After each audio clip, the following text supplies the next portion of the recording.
What is up, YouTube? It's your boy Melt Metal Anthony, and today I'm coming at you with 5 things welding schools don't want you to know.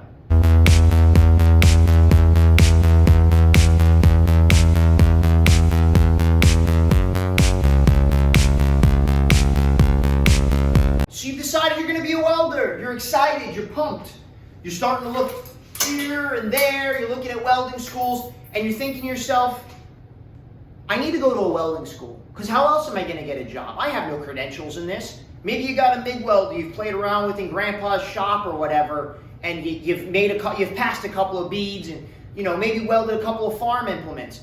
Or maybe you've welded on something for yourself and it held up pretty well, but you really enjoyed the process. So now you're taking that next step, you're gonna dive in, you're gonna shell out some dough, and you're gonna go to a welding school. Well, put the brakes on, put them on.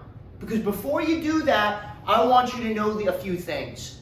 And before I tell you those few things, I wanna get something out of the way first, and I wanna clear the air. Not all welding schools are bad. I don't wanna put every welding school into a bad light. I don't want to disencourage you from going to welding school. But what I want to encourage you to do is pick the right welding school. Don't just go to the community college and expect to get all the skills you need out in the real world, okay? And I'm not pissing on all community college welding schools. I'm sure there's a few good ones out there, but you need to vet these people, and you need to have a good understanding of welding, fabrication, and the world of metal before you jump out and even consider a job as a welder. And the reason is, it's just like anything else. It's just like understanding taxes. It's just like understanding your rights as an American citizen. Knowledge is power.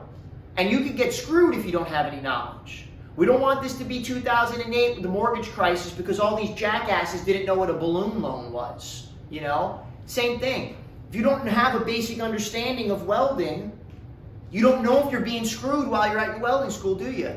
But here's the thing, is once they have their hooks in you, you're kind of committed. You're going to probably end up having to keep going once you've already shelled out that down payment or whatever, tuition or whatever they call it. I never did no book learning, so I don't know how any of that shit works. There are a lot of grifters out there in the welding community that are not selling the correct knowledge to kids, and it really makes me fucking sick. I get messages all the time.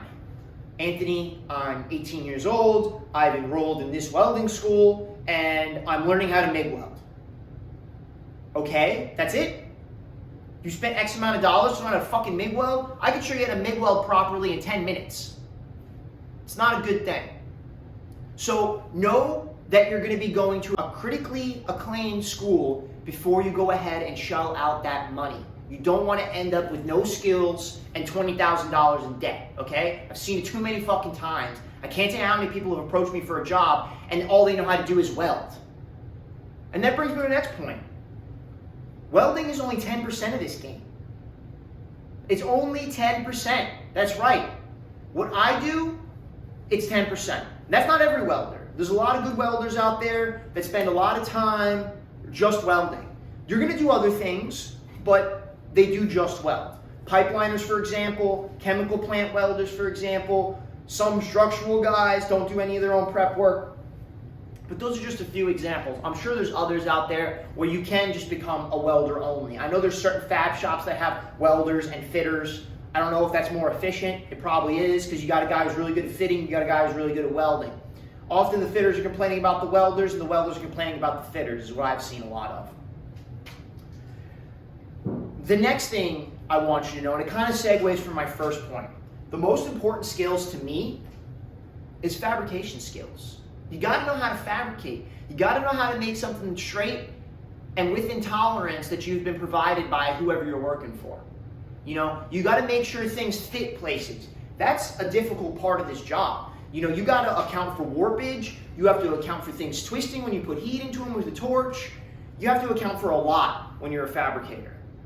You can't just go out and expect to be a welder and you're gonna take the world over, you're making $100 an hour. It's not gonna happen. Because oftentimes what happens to these guys who only have welding skills is they end up at some job where maybe they're getting $13 an hour right off hip to start, which is awful. I mean, 13 bucks an hour to expose yourself to the type of stuff we're exposing ourselves in this industry is just preposterous to me. I think the lowest pay for any welder, it should be $20 an hour in my opinion, but I don't make those rules. But it would be a shame for you to go out, spend $20,000, $30,000, $40,000, however much, and I'm not saying it's every instance, and then all you come out with is knowing how to MIG weld, or knowing how to stick weld, or pass a D11, or pass a 6G. But you don't know how the pipe goes together, you don't know how to keep the pipe straight, you don't know how to get it in there, you don't know how to bevel it, you don't know how to get all the other things done that you need to. Because there's going to be instances, and I've seen it happen, where even out on the pipeline, these guys lose their helper, or they lose their fitter, and then they're out there fitting and welding.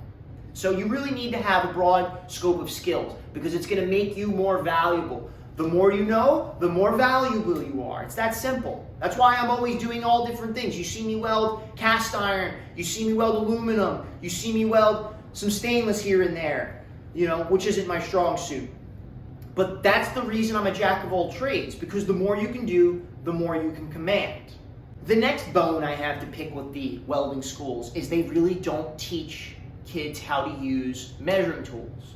And I'm not saying all welding schools, but that kind of segues off my last point. If you're fabricating, you have to know how to measure, okay? If you're making anything out of metal, you need to know how to read a measuring tape. I can't tell you how many stupid motherfuckers I ran into who tell me they're a welder for 37 fucking hours in a row and they can't read a goddamn tape measure. I take a carpenter who knows how to read a fucking tape measure, use a square, and use a level, than a kid who went to welding school and only knows how to weld any day of the week. Because again, I can teach you how to weld in 10 minutes proficiently. Effectively. I don't know. Whatever word.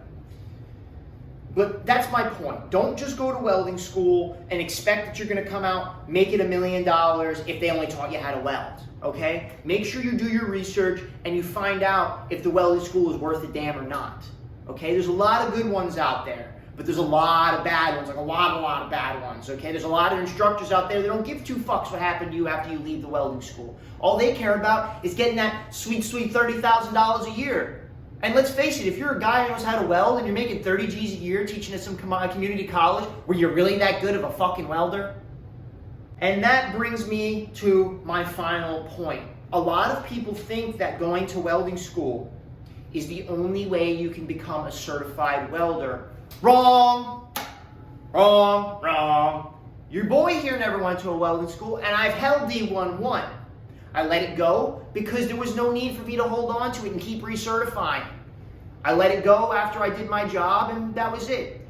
In all the welding jobs I've done, I've only been held up to scrutiny one time, and that was welding H-pile down in Tampa underneath of a bridge that was going to get driven underneath the bridge as like a platform, like stilts underground basically. And they needed me to splice a bunch of H-piles together, backing strip, basic D11, weld them up, push them down. It was good money, and it worked out. But that was the only time I had the inspector come out and look at my welds. And he didn't even do like an x-ray or a UT test on it. He just fucking looked at it and left. That was it. So, we can run right back around full circle here. Most welding is not coded. Now you're thinking to yourself, well, Anthony, if I don't go to welding school, how can I get certified? Easy. You go to AWS's website. I'll put the link down below. And you can go on there and you can either give them a call or you can look at the list of things they have, and it will tell you where you can find credible test facilities. And test facilities for like these tests or test facilities for that test. Because an aerospace guy and a structural guy may not be going to the same facility to take a test. There's a lot of facilities out there that do offer a wide range of tests. And they'll also help you write your own code, because there's instances in which you're going to have to write your own code because AWS doesn't have one that's applicable to what you're doing. Well, guys, you sat through this, you listened to me ramble through another one, but I hope you got something out of it. This is all stuff I did not know when I jumped into this welding career. I thought you had to go to welding school. Your boy was looking at it back in the day. But I was scared away with the horror stories of only learning how to MIG weld, stick weld, and TIG weld and not learn anything else about metal, all right? Because you really want to have metallurgy skills, some, more the better. You want to have measuring skills. You want to have fabrication skills, making an accurate cut every time and repeatedly, right? Because most shops aren't going to have an automated saw for you. You're going to have to know how to do that. And, of course you're going to need welding skills. But the sad truth of this industry is welding is a very, very small part of what you're going to end up doing most of the time. I know welders that spend more time in their trucks watching the fitters work than they do actually going out and doing their job. And this was not a stab at any of you guys who go out and you got your certs at a school and you're doing good now. And it's not a stab at any of you guys who went to school and then aren't doing so good now. Well, I'm telling you why it didn't work out. It didn't work out because you went to a shitty school most likely, or you just lost interest in welding.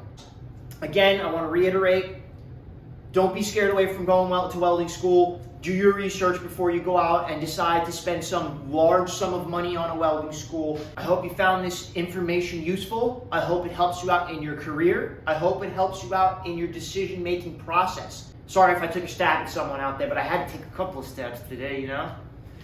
All right, guys, like, subscribe, share, do the whole 9 for your boy, because I'm the only guy on the internet pushing this type of content. And I know it. I've looked around. I looked for this content when I was fucking, 18 years old. All right? I didn't find it. 29 now.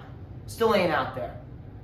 But anyway, guys, keep dragging Ron. Keep pushing me. Keep doing what you do. And I will catch you on the next video.